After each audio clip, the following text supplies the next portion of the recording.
Olá, eu sou Isabel Santos e esta é a primeira edição do informativo falado do Observatório BR-319. Aqui eu te conto o que aconteceu de importante na área de influência da rodovia BR-319 durante o mês de fevereiro de 2023.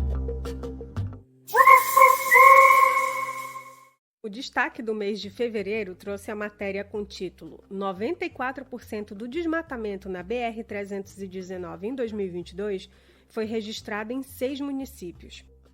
Análise realizada anualmente entre os 13 municípios da área de influência da rodovia aponta ainda recordes de desmatamento e focos de calor na região.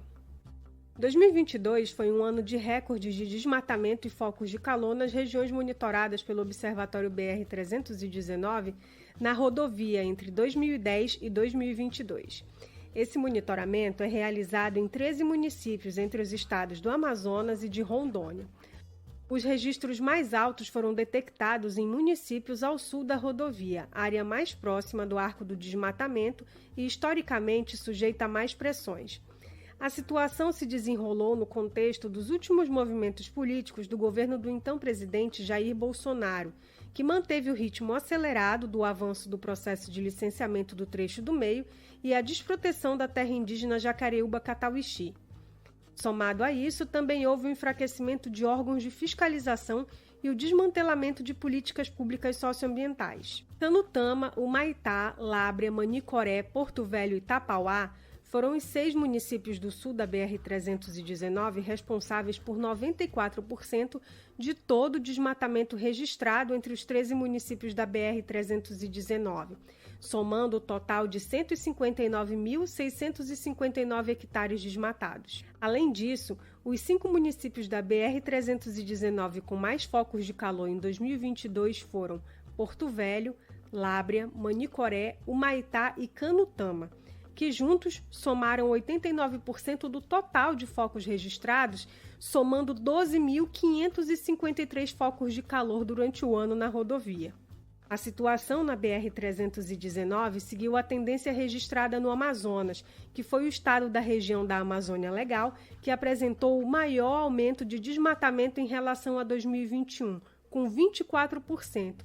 E, novamente, o Amazonas foi o segundo estado mais desmatado da região, ficando apenas atrás do Pará. A Amazônia Legal também registrou pela 5ª vez consecutiva o ano de maior desmatamento. Já Rondônia teve redução de 7% no desmatamento em comparação ao ano de 2021. A análise do Observatório BR-319 também apontou que 25 das 42 unidades de conservação monitoradas pela rede apresentaram desmatamento em 2022, ou seja, 60%.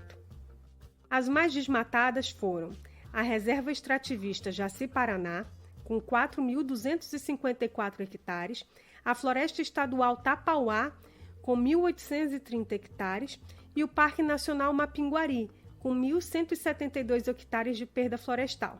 O dado mais alarmante veio da FES Tapauá, que registrou um aumento de 891% de desmatamento em comparação a 2021. Já em relação às terras indígenas, foram registrados 3.678 hectares desmatados nas 69 terras indígenas monitoradas pelo observatório, o que representa um aumento de 24% em comparação a 2021 e o maior valor de desmatamento desde 2010. 29 terras indígenas na área de influência da BR-319 apresentaram desmatamento em 2022, o que corresponde a 42% do total monitorado pelo observatório. A mais desmatada foi a Caripuna, com 1.733 hectares, seguida pela Cepoti, com 482 hectares, e pela Tenharim Marmelos, Gleba B, com 429 hectares.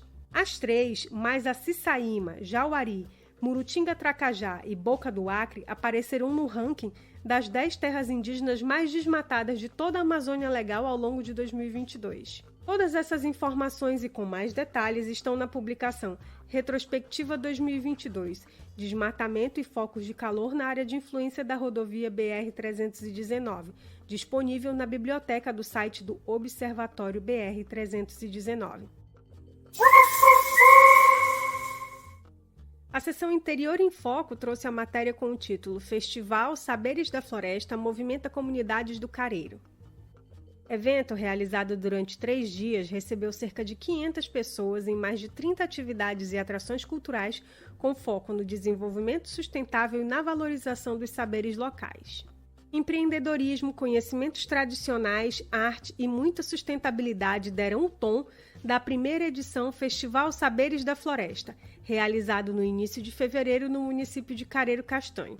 A programação teve mais de 30 atividades e foi embalada por música, rodas de conversa e exibição de filmes. Cerca de 500 pessoas da cidade e municípios vizinhos passaram pelo Centro de Educação de Tempo Integral Professora Maria Adelaide Marinho Hortência, que fica no quilômetro 111 da BR-319.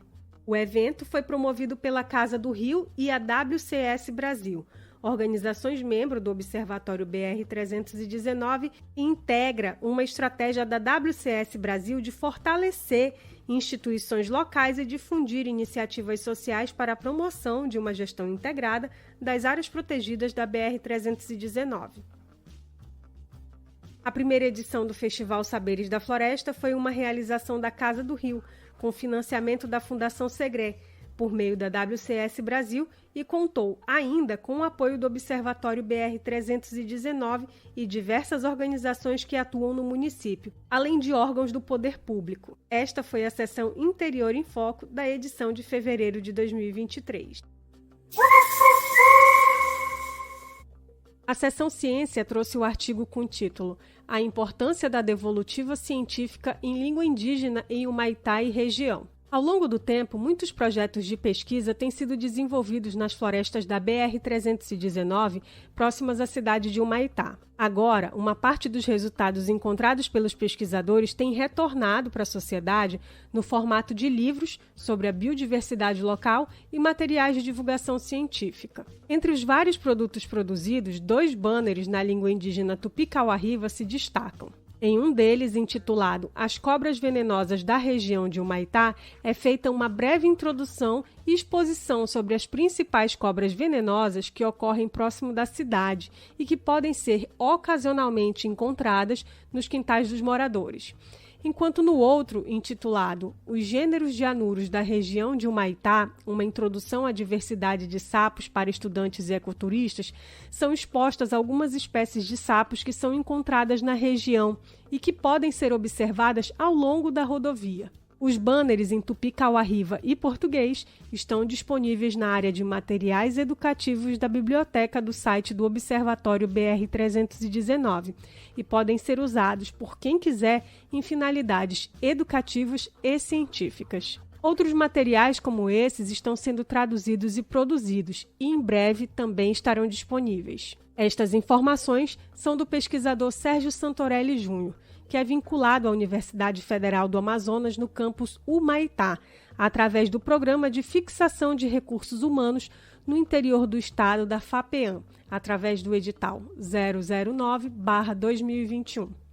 Esta foi a seção Ciência de fevereiro de 2023. Seção Monitoramento de Desmatamento, números de janeiro de 2023. Em janeiro de 2023, tanto a Amazônia Legal quanto o Amazonas, Rondônia e os municípios da BR-319 apresentaram redução no desmatamento em relação ao mesmo mês de 2022. As reduções foram de 24%, 33%, 71% e 86%, respectivamente. 4 municípios dos 13 monitorados apresentaram aumento no desmatamento em comparação a janeiro de 2022. O município que mais desmatou foi Canutama, seguido por Manaus. Por outro lado, 5 municípios apresentaram redução de desmatamento, dos quais 3 tiveram uma queda relevante. Foram eles: Tapauá, Lábrea e Porto Velho. Os municípios de Altazes, Beruri, Careiro da Várzea e Manaquiri apresentaram desmatamento zero no mês de janeiro, com destaque para Manaquiri, que não registra desmatamento neste mês pelo 7º ano seguido. Em relação às áreas protegidas, 3 unidades de conservação apresentaram desmatamento em janeiro. a Reserva Extrativista Jaci-Paraná, com 8 hectares, a Área de Proteção Ambiental da Margem Esquerda do Rio Negro, setor Tarumã-Açu, Tarumã-Mirim, com 4 hectares, e a Reserva de Desenvolvimento Sustentável Piagaçu-Purus, com 3 hectares. Em relação às terras indígenas, uma apresentou desmatamento, a Caripuna, com 2 hectares, que ficou na 9ª posição entre as terras indígenas mais desmatadas no mês de janeiro em toda a Amazônia Legal. Seção Monitoramento de Focos de Calor de janeiro de 2023. No primeiro mês de 2023, todas as regiões monitoradas pelo Observatório BR-319 apresentaram redução no número de focos de calor em relação a janeiro de 2022. As reduções foram de 18% na Amazônia Legal, 57% no Amazonas, 48% em Rondônia e 48% nos 13 municípios da área de influência da BR-319. 6 desses 13 municípios monitorados apresentaram redução no número de focos de calor em comparação ao mesmo mês de 2021. Lábrea, apesar da redução de 111%, liderou o ranking com 9 focos, seguido por Autazes, com 5, mesmo valor observado em janeiro de 2022. Já Manaus foi o único município a apresentar aumento no número de focos de calor. Beruri, Borba, Canutama, Careiro da Várzea e Tapauá foram os destaques positivos do mês, não apresentando nenhum foco de calor em janeiro. Entre as áreas protegidas monitoradas pelo observatório, apenas uma apresentou focos de calor em janeiro de 2023. Foi a área de proteção ambiental Campos de Manicoré, que teve um foco de calor registrado. Esta foi a seção de monitoramentos de desmatamento e focos de calor da edição de fevereiro de 2023. Agora vamos finalizar o informativo com a seção Minuto BR. Os restos mortais de João Nascimento Fernandes, de 58 anos, única vítima desaparecida no desabamento da ponte sobre o rio Curuçá, na BR-319, foram finalmente localizados e identificados. Ele estava desaparecido desde o dia 28 de setembro de 2022, data da tragédia, que deixou agora 5 mortos e 14 feridos. Segundo o IML, a identificação foi concluída em 48 horas através de exame da arcada dentária da vítima. Após a confirmação, os restos mortais do homem foram liberados aos familiares. As informações são do G1 Amazonas. Familiares das vítimas fatais do desabamento da ponte sobre o rio Curuçá estão processando o DENIT pela tragédia. 5 meses após o acidente, o órgão federal ainda não apresentou uma explicação sobre a causa do desastre. O laudo está previsto para outubro deste ano, 1 ano após o desabamento. As informações são do portal A Crítica. Mais de 200 famílias que moram no PA Panelão, no Careiro Castanho, estão com dificuldades de deslocamento pelos 7 quilômetros de ramal que liga a comunidade à BR-319. O problema é recorrente e se deve à negligência do poder público, e neste ano foi agravado com as fortes chuvas do inverno amazônico, o que deixou o ramal principal e cerca de 20 quilômetros de vicinais na área praticamente intrafegáveis. As informações são do portal A Crítica. O DENIT suspendeu o contrato no valor de R$ 165 milhões com o consórcio Teco Ardo RC para as obras do lote C. A decisão foi publicada no Diário Oficial da União no dia 15 de fevereiro. A razão da suspensão foram as atuais condições climáticas que estariam comprometendo a realização das obras. As informações são da Rádio Rio Mar. O Ministério Público Federal pediu a suspensão da licença concedida pelo IPAAM, assim como todas as demais expedidas por órgãos ambientais para atividades de pesquisa e exploração mineral da empresa Potássio do Brasil em Autazes. O MPF também quer que a consulta ao povo Mura em relação ao empreendimento seja interrompida até que o processo de demarcação da terra Soares-Urucurituba seja concluído. Segundo o órgão, há vários elementos que configuram pressão e coação por parte da empresa para que os indígenas deixem o território para facilitar a exploração de minério silvinita no local. As informações são do portal A Crítica. Esta foi a seção Minuto BR da edição de fevereiro de 2023.